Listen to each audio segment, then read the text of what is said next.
everyone. Okay, we're going to work on basic concepts number 2. And again, this is a lecture I usually give to first semester students, but I want to do it with you in a way that helps you begin to relate this more effectively, physiologically to your ventilator management. But first, let's define these terms, okay? So we have compliance, elasticity, and resistance. And I know you all have the general idea of what they mean, but we're mixing up some of the terms in your homework. So let's just redefine them as they relate to lung mechanics, okay? So compliance, and let me change the color here. We'll do compliance in blue. When we talk about lung compliance, we're talking, I'm going to put lung here, okay? When we're talking about lung compliance, we're talking about the ability of the lungs to expand and accept volume. So most of the time, you guys are calculating that based on change in volume over change in pressure. And I see that some of you know how to do this. And I looked back at some of the lectures and you've been, clearly educated about this topic. And then we also have to think about the airways. You can have really compliant lungs. So when I'm talking about lungs, I mean alveoli and the lung parenchyma. We can also add thoracic cavity to that because we have to talk about the thoracic cage and the musculature, etc. But we also have to consider when we're ventilating somebody, the compliance of the airways. So the airways are not stiff completely. They are stiffer than alveoli. Let me erase this. They are stiffer than alveoli, but these airways also, just like the aorta, like I talked about in the hemodynamics lecture, just like the aorta, these airways also have to be able to expand to accept inhalation, the volume that you are bringing in. Inhalation, whether it be positive or negative pressure, positive being you're ventilating them mechanically, and negative meaning it's a spontaneous breath. Okay, so the ability to expand and accept that volume. So that's basically the ability of them to open up, okay? Now, elasticity, some of you are mixing up compliance and elasticity. Elasticity, and it goes for lungs and airways, is the ability to retract back to the resting state. So it's basically the opposite of compliance. So compliance is we're expanding and accepting volume. Elasticity is the ability of that tissue to go back to that resting state, to the state before you started pushing volume into the conducting airways or the lungs, okay? So they're opposing forces, basically. And then resistance is really the work that must be overcome for air to flow, okay? So work that must be overcome,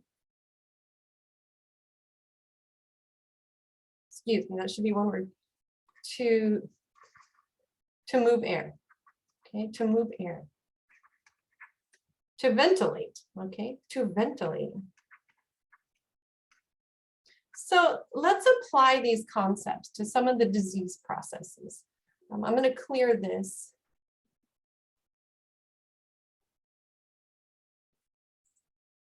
And let's first talk about emphysema. Okay, so there's a reason I want you guys to sway away from using COPD in this part of your course, because each type of COPD has different requirements physiologically. So let's just first talk about emphysema. Okay, so I'll put that up here. So all of you are aware, based on what you've written to me, is that emphysema's primary problem is loss of elasticity in the alveolar and the respiratory bronchioles, et cetera, areas. And this loss of elasticity, from what you guys have told me, causes potentially air trapping. And this air trapping possibly causes what you guys are telling me, hypercapnia, due to decreased ability to ventilate. And when we use the term ventilate here, just like in the previous lecture, we mean the ability to move air in and out of the lungs. So are we actually able to recycle the air that has more carbon dioxide that is diffused there from the capillaries? Are we actually able to move that out? Well, the more expanded and floppier the alveoli are, the less likely this is going to be an effective way to move air and therefore carbon dioxide out of the lungs. So you all have that down pretty well. And that's cool. So good for you. Well, we also have to think about when we have emphysema, this air trapping, this air trapping takes up alveolar space, doesn't it?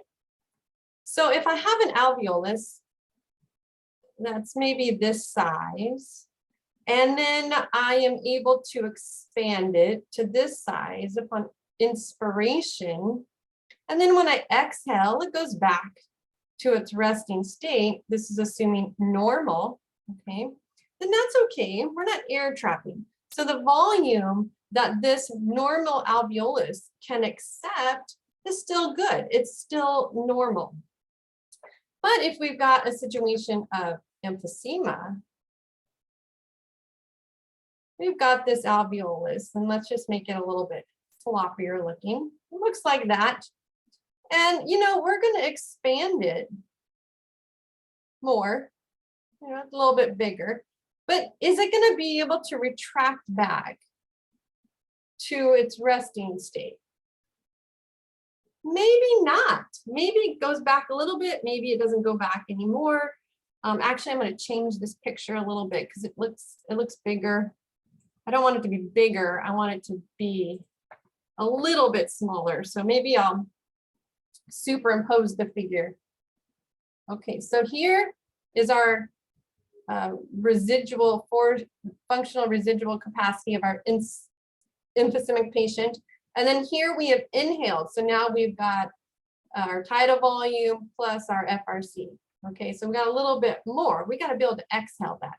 So we exhale, and we're able to change the shape of that alveolus upon exhalation, you know, to be a little smaller than what it was when we took that deep inspiration. Well, if we compare, assuming we've got pretty bad emphysema, this circumference or radius to this circumference or radius, over time, what we see is that there's an increased radius due to air trapping. Now, the alveoli, air trapping, the alveoli can only expand so much. If they expand more than what they're capable of handling, what will happen? Well, they will pop, and then you have a pneumothorax, right? And that's bad. So there is a limit to the expansion ability of any alveolus, whether it be sick or not sick. So over time, if our ability to actually accept volume is decreased because there's already volume in there that shouldn't be in there, doesn't that also cause a decrease in compliance? Assuming we are interpreting compliance as the ability to accept, this is a C, more volume. Okay. So emphysema really is an obstructive and a restrictive disorder because the obstructive part initially comes from the inability of the alveoli to retract back and push that volume out. So we've got a flow impedance from the alveoli out of your mouth by the loss of this elasticity. But over time, emphysema also becomes a restrictive disorder because the alveoli can only expand so much. So let's say it started like this, and you expand it, and then you retract, and now it's this bigger, and then you expand it, and then you retract, and now it's this bigger. Well, over time, it can only expand so much. So now maybe we've reached a point where we're pretty much moving volume like this. The amount of volume we can move into each one of those alveoli is limited because of the air trapping. So we've got a compliance problem. Okay, so with emphysema, if I change my color, we've got an obstructive problem here due to this loss of elasticity. We have a restrictive problem here due to this air trapping, this air, this icky air that's taking up space, so new air can't come in. But then we also have to think about airway resistance. So I'm going to change this slide here in a second. But a lot of you are using the term exacerbation of, and you're using the term COPD a lot, but you mean emphysema in this particular story. So what does exacerbation mean? Does that mean that the shape of the alveoli is significantly different today compared to what it was yesterday? And so now they're having more difficulty breathing. Their work of breathing has increased. They're having more difficulty moving carbon dioxide, so they're more hypercapnic and acidotic compared to yesterday. Is it due to an alveolar disturbance? Well, most of the time it is not. Most of the time, the idea of exacerbation is an increase in airway resistance. Okay, so I'm going to put that there. All right, so let's talk about this. Let me clear this. And I'm just going to put emphysema back over here in the corner. So we remember that we're talking about emphysema. I'm sorry, my writing is horrible on this. Emphysema. Okay, so we know it's an obstructive disorder, okay, due to a decrease in elasticity. This decreases expiratory flow from the alveolar area.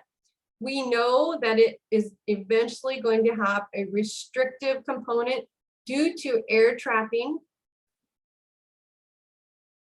decreasing volume, we'll call it influx, movement into the alveoli, okay? And then we also know, let's call it restrictive so I don't get confused, that there is this concept of exacerbation.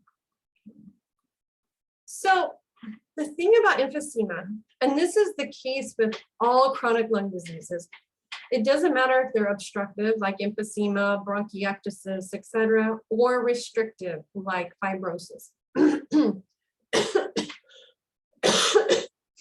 The thing about them, which is so interesting, is that they all have an increase in parasympathetic tone. Okay, so what does that mean? All right, you guys learned this with me in pharmacology. Okay, I'm going to change the color here a little bit. What does this mean? Well, if there's an increase in parasympathetic activity in the lungs, what does that do to smooth muscle cells? Well, it causes smooth muscle cell contraction. Now, why is this happening? It's happening because chronic lung disease, well, even acute lung disease, so with pneumonia, for example, there's going to be an increase in muscarinic 3. And you guys learned this. This is a 3. Let me fix that. Muscarinic 3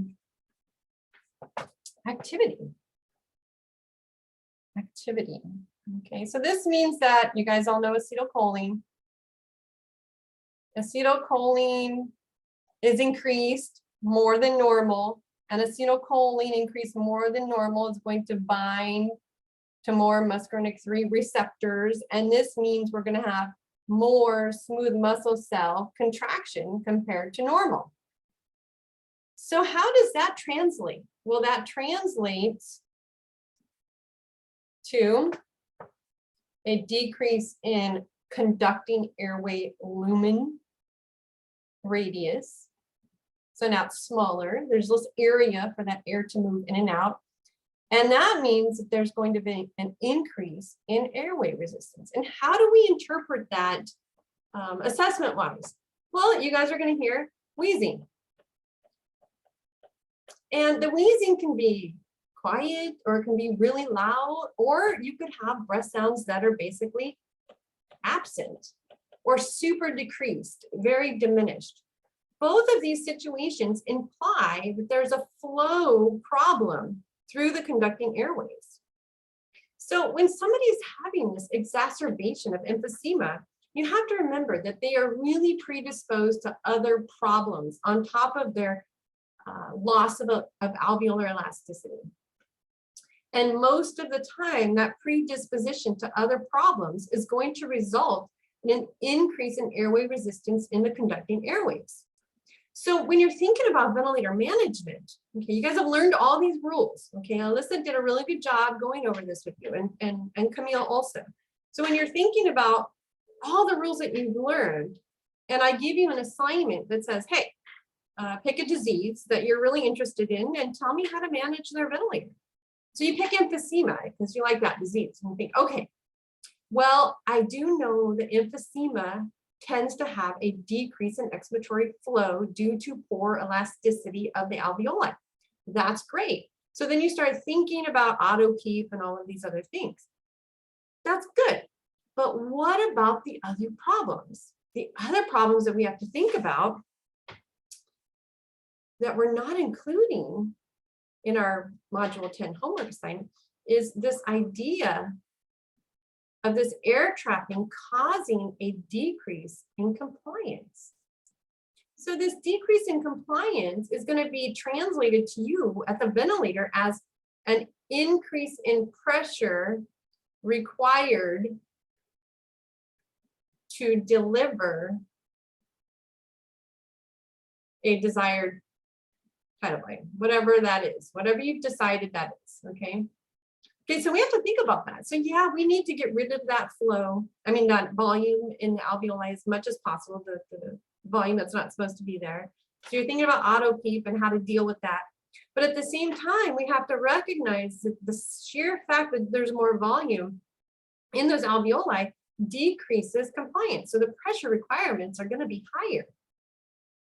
At the same time, if indeed this person was experiencing an exacerbation, not only do they have a problem with expiratory flow due to the loss or restricted alveolar elastic function, they're also going to possibly have expiratory flow problems due to airway resistance. And they're also potentially going to have problems with inspiratory flow due to airway resistance. So now it's just a mess, right? It's a mess because we've got poor inspiratory flow, possibly poor inspiratory flow, and we have poor expiratory flow of the airways, okay, airways. We have poor alveolar flow because of this loss of elasticity, and we've got a decrease in compliance. So what do you think about that? How are we going to prioritize our therapeutic plan for a patient like this? This is what I'm looking for. I'm looking for you guys to really think about what is emphysema. So why do you have an article on emphysema? Well, you've learned about emphysema before. You have. All of you have learned about it before. But you've also learned about ventilator management. How do you take what you learned with the ventilator management concepts and apply it to this person with emphysema. Is it okay to simply think that their problem is going to be elasticity? No, because there's a lot of other things going on. You got to think about the whole person, think about all of the dynamics. So I would like you to be able to tell me, what can I do to improve the wholeness of this person? And in doing that, you have to think about risk versus gains. What am I going to allow to be that's not so good? What am I going to try to fix because it's extra bad and can cause a higher morbidity or more mortality? Think about it that way. But in order to do it, you have to think about the disease, what's really happening. Okay, so this is emphysema, very simple. There's a lot more to it than this, obviously, but just think about it this way. Now, we can also add under raw over here, if indeed we've got an exacerbation due to other confounding lung problems, which is very common in an emphysemic patient. We talk about an increase in airway resistance from wheezing, but we also have to consider inflammation. So people with emphysema are more prone to viral infections. They're more prone to bacterial infections. If they happen to develop acute bronchitis on top of their emphysema, well, they've got an inflammatory process going on in their conducting airways. That's going to cause edema in those conducting airways, swelling. That's going to also cause the lumen of that radius to decrease, increasing airway resistance, and it might cause wheezing, or it might not. Usually it will, but not always. Absence of wheezing does not mean you don't have an increase in airway resistance, but wheezing gives you a very big clue that yes, I definitely have an increase in airway resistance. And then also you have to consider mucus production. So most people that have a chronic lung disease, it doesn't matter if it's obstructive or restrictive, will have hypertrophied serous glands, mucus producing glands. And when they hypertrophy means they get bigger, they're going to produce more mucus. And the more mucus they produce, the more work the person has to do to expectorate that. So if their work of breathing is already increased due to this increase in airway resistance and this increase in inability to exhale the volume out of their alveoli, adding this increased need of energy to move mucus is going to cause the situation to be possibly worse, which is another component of what we call exacerbation. So then how would we deal with that? Another thing you want to think about is this idea of muscarinic 3 receptor activity, acetylcholine binding to those receptors. You guys learned that that also increases mucus production. So there's a whole, whole systemic thing happening when we've got somebody with emphysema. They're predisposed to other problems. When those other problems pop up, we're calling it an exacerbation. What does that mean? We've got an obstructive problem and a restrictive problem. How do we deal with that? Okay, so let's just think about that. I'm not going to tell you what to do because Alyssa has gone over this very nicely. However, I'm going to give you a few hints. Okay, now I know that a lot of you are having trouble with me because you think I'm too direct or I'm not fluffy. And I'm not fluffy, but I am very direct. And what I'm telling you is you guys really do know more than you think. You just got to relax, step back, think about it and say, oh, there it is. Light bulb just popped on. Okay, so think that way. So let me give you some hints. Okay, I'm going to clear this. So managing that emphysemic patient. Still an emphysema, managing them. Well, we've got several things to think about. Managing. Problems. What are the problems? Okay, number one, usually they're not ventilating well, right? They usually are hypoventilating. Now, when I say hypoventilating here, remember this has nothing to do with respiratory rate. This simply has to do with the ability to move carbon dioxide in and out of the alveoli to facilitate the diffusion of carbon dioxide out of the capillaries. So hypoventilating here means that we're not able to ventilate well. We have a decreased ventilation efficiency that results in an increase in PaCO2. Okay, so you've got that problem. Now, this hypoventilation is caused by two things.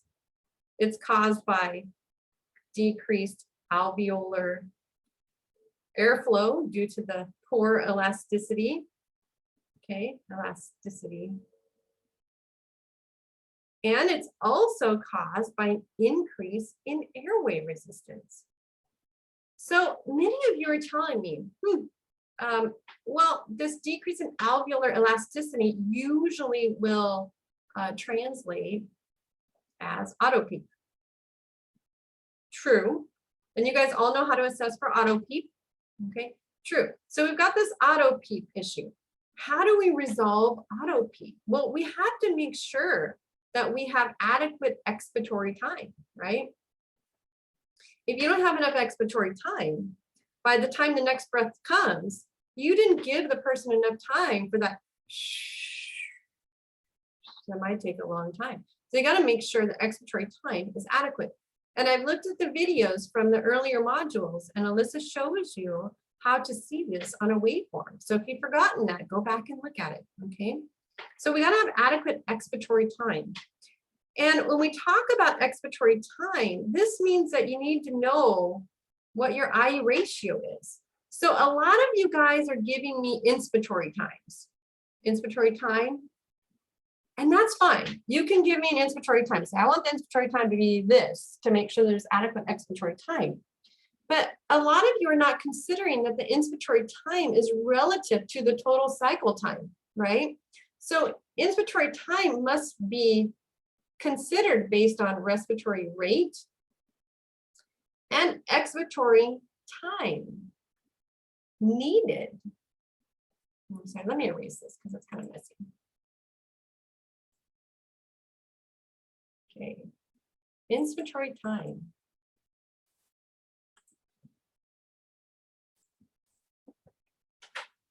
Okay, so like I said, a lot of you are giving me inspiratory times in your module or your protocols. Inspiratory time.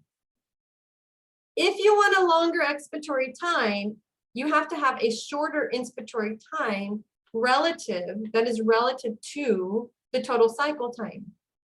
The total cycle time comes from the respiratory rate, right? So you have to consider respiratory rate and the expiratory time you want.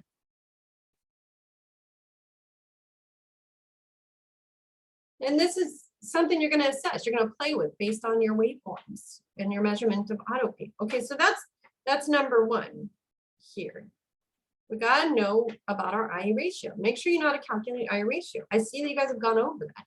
Okay, number two, flow. So inspiratory flow plays a huge role in determining inspiratory and expiratory time. And as a general rule, the higher the flow, the longer the E time, okay? And as a general rule, the lower the flow,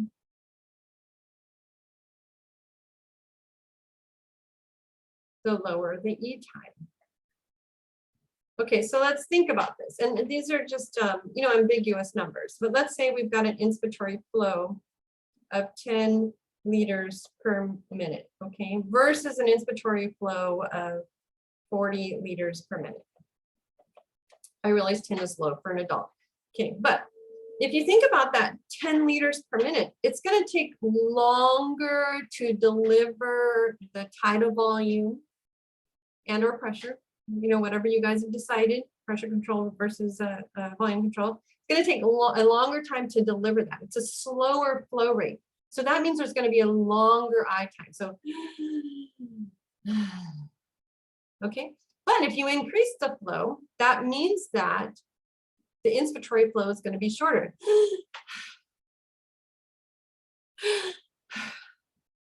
So understanding how flow calculates into IU ratio and the mode that you choose helps you also determine whether or not that flow is appropriate for somebody who needs a longer expiratory flow. Okay, so think about that. Okay, let me delete this. You can always calculate IU ratio from flow. So think about that. Those are good board exam questions, and you guys have been over it. Okay, so I'm going to erase that part. All right. So that expanding or increasing the expiratory time helps improve auto PEEP that is generated from expiratory flow problems like loss of elasticity and an increase in expiratory resistance, okay, expiratory flow resistance. But what about the other side of that? Okay, what about the other side of it? That's the more complicated side. Let me change my color back to green. Okay, oops, excuse me. Okay, so what about the other side? Okay, what about the, and we're going to call this expiratory work of breathing, okay, up here, expiratory work of breathing. What about the inspiratory? So let's call this A. Okay, let me erase this. And let's call this B.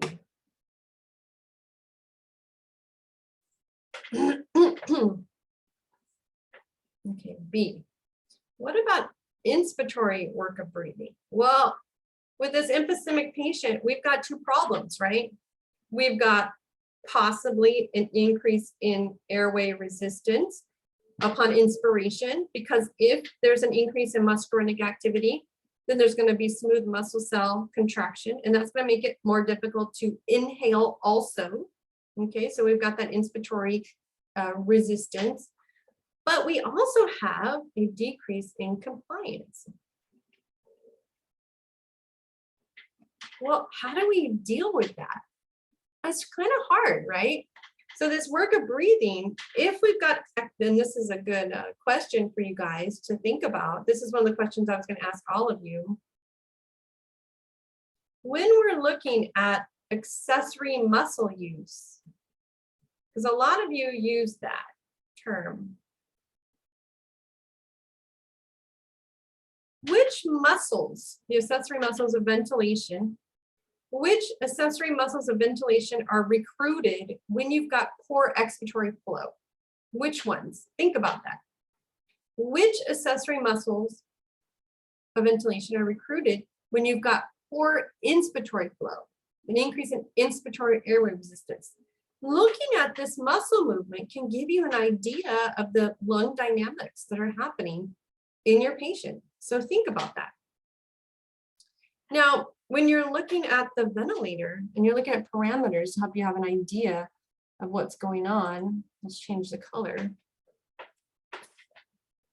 If it's purely an expiratory problem, you guys have already told me we got auto PEEP, right? But you also might have wheezing upon expiration, right? You might also have decreased breath sounds upon expiration, because it doesn't necessarily have to be wheezing to show that. And you might have an increase in CO2. So if you're using capnography, you can recognize that. If you're doing blood gases, then you would recognize it from there. Now, if somebody's on a ventilator, you're probably not going to be talking to them a lot about what are they feeling, symptomatic, because they can't really verbalize. It's more a head nod, writing, and whatnot. But for your own personal information, think about what are the signs and symptoms of hypercapnia. What are signs and symptoms of hypercapnia? How can you use that at the bedside? Okay, now, when we're looking at airway resistance due to smooth muscle cell contraction, inflammation, boogers in the airways, whatever, the way we will typically interpret that is a decrease in dynamic compliance, right? And you know that because there's a requirement for an increased pressure to achieve the tidal volume that you want. But that's happening without the inspiratory pause. Okay, so the dynamic pressure. And the opposite is true. So if we go down here and we look at the inspiratory work of breathing, the raw, you're still going to see that decrease in dynamic compliance, as interpreted as an increase in pressure needed to deliver a desired tidal volume, to make sure that we are ventilating them well enough to get rid of the carbon dioxide we want to. Okay. Now, when we're looking at a decrease in compliance due to air trapping, this is where we're going to see that decrease in static compliance. And you guys know about that. You know that that's measured by doing an inspiratory hold, and it's measuring the pressure required to hold those lungs open. Okay, so dynamic compliance, the pressure required to deliver the volume, and then static compliance, the pressure required to hold it, and then you release. Okay, so when you're thinking about managing, how do we manage IU ratios? How do we manage flow rates?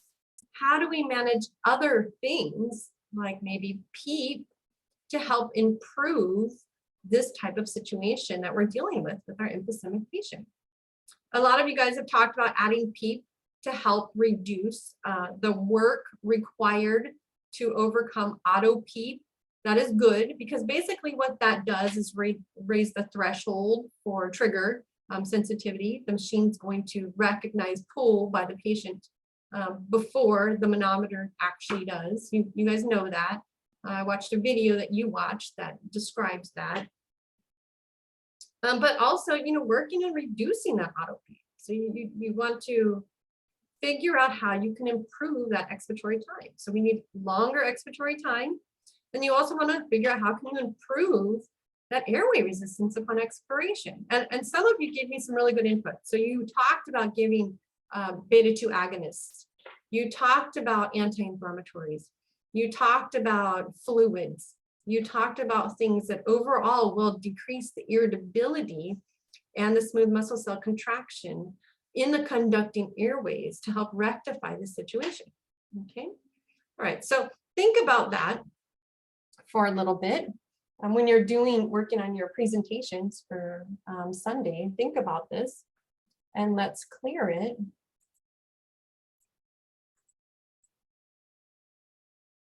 And let's just talk about one of the restrictive disorders that many of you did talk about. So many of you talked about ARDS. And something you want to keep in mind about ARDS is that it's not just a lung problem. Yes, you happen to wind up having to manage the lung component of ARDS, but it's really a systemic problem.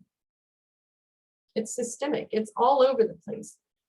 This process that creates what you guys perceive as ARDS causes systemic inflammation and causes systemic problems. And that's why a lot of times people who have really bad ARDS, they don't just die from pneumonia or a lung problem. They wind up dying of multi-system organ failure, which really, really hones into the fact that it is systemic.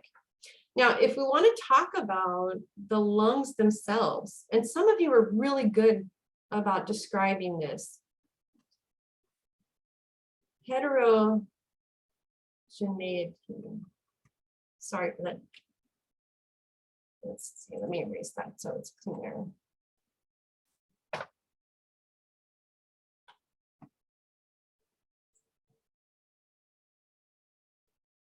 Okay, heterogeneity.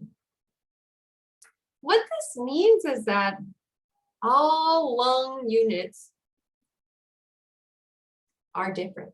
They're all different. That's what makes ARDS so challenging, is that they're all different. They're all different. So you're going to have some that are hyperinflated. Okay, that means that there is going to be more volume going into that particular area than needed, and the risk there is popping. pneumothorax, okay? You're going to have some that are hypoinflated. And the risk there is developing atelectasis, right? And VQ mismatch. Both of these can cause VQ mismatch. Okay, and when I think about VQ mismatch, I think about it very differently than a lot of people do because of what I study. I researched this stuff in great detail. So VQ mismatch, remember, ventilation perfusion mismatching. So anything that is not a true shunt is actually a VQ mismatch. And a true shunt is something that actually causes blood to go from the right heart to the left heart without ever participating in gas exchange or going to a spot that should normally participate in gas exchange. Everything else is VQ mismatch, okay? So just think about that. I think about it differently. So with that said, hyperinflated, hypoinflated, you're going to have areas that are atelectatic. And remember what I said about all lung problems, acute or chronic, are going to have this enhanced parasympathetic tone. Well, that's going to happen here too. You're going to have smooth muscle cell contraction in some or all or various or, sometimes here, sometimes there, different areas. There's going to be inflammation. And this inflammation is going to be in different areas of the parenchyma. And I like it, you guys are using that word parenchyma. You can also call it interstitium, but really that usually means space, but parenchyma is great. Or conducting airways. You're also going to have areas that have a lot of capillary leakage at the AC membrane, at the alveolar capillary membrane. So this is going to cause edema in alveoli. But at the same time, you're going to have inflammation. Oh, let me just go back up here. In the parenchyma, that's going to cause interstitial pulmonary edema. So I want you guys to keep in mind that pulmonary edema, most of the time when you recognize it, it's not in the alveoli, it's in the interstitium. If it is indeed in the alveoli, it's for two reasons. It's because there's a disorder that's causing disruption of the alveolar capillary membrane. So now it's leaking. That alveolar capillary membrane is really tough. It's very sealed. So it's really hard for fluid to leak into the alveoli from the interstitium. There has to be damage for that to happen. Or the interstitial fluid can be so bad that it is leaking through the conducting airways and falling into the alveoli. Okay, so usually those are situations of cardiogenic pulmonary edema due to left ventricular failure or clinician-induced heart failure, which means we gave them too much fluids and their left ventricle can't handle it. We've exceeded that Frank Starling's law and it's backing up. Okay, so let me erase this part right here. Okay, so we've got hyperinflated, hypoinflated. We've got atelectasis, we've got smooth muscle contraction, we've got inflammation, we've got capillary leakage. We can also add, with this idea of hyperinflation, micro leaks. And always remember that when you've got somebody on a ventilator, the probability of them having gastric content aspiration is very high. It might not be something that you recognize readily. It might not be something that is acutely, look, we totally aspirated. But over time, remember that cup is not super foolproof. Over time, somebody who's on a ventilator is going to have gastric reflux. That acid is going to get up into the pharynx, and guess where it's going to go? It's going to go into the conducting airways. And so over time, you're going to develop pneumonitis, which really is just this is ARDS causes pneumonitis, but also other things that happen during ARDS cause pneumonitis. So what is that? Inflammation, pneumonitis. Let's erase that. Okay. Inflammation of the conducting airways, inflammation of the lungs. Normally, we will say bronchitis to indicate inflammation of the conducting airways. Normally, we use the term pneumonitis to refer to inflammation of the alveolar areas and the interstitial areas, parenchyma. Okay, so if you think about ARDS here, it's so complicated. And when you ventilate somebody, it's very hard to regulate how that volume and or pressure is being delivered to all of these different types of airways. So as you guys know, as you've learned, if I've got an airway, let's make this one normal, okay? And then maybe I've got an airway that's hyperinflated, an alveolus, excuse me. And maybe I've got an alveolus in an area where there's a lot of edema. So let me just kind of make it thicker fluid compared to, let's call this the capillary, right? Capillary. Or maybe I've got alveoli that have mucus in them, okay? Maybe I've got alveoli that are hypoinflated because maybe there's increase in airway resistance above, or mucus above, or when you give volume, where's it going to go? It's going to go into the areas of least resistance. So it's very difficult to figure out how am I going to get volume to actually go into the areas that need it. This one, not so much, because it's already hyperinflated. How do I figure that out? I mean, everything is so different. So the risk we have in ventilating ARDS is really destroying the good lung units while not ventilating or dealing with the bad lung units. How do we rectify that?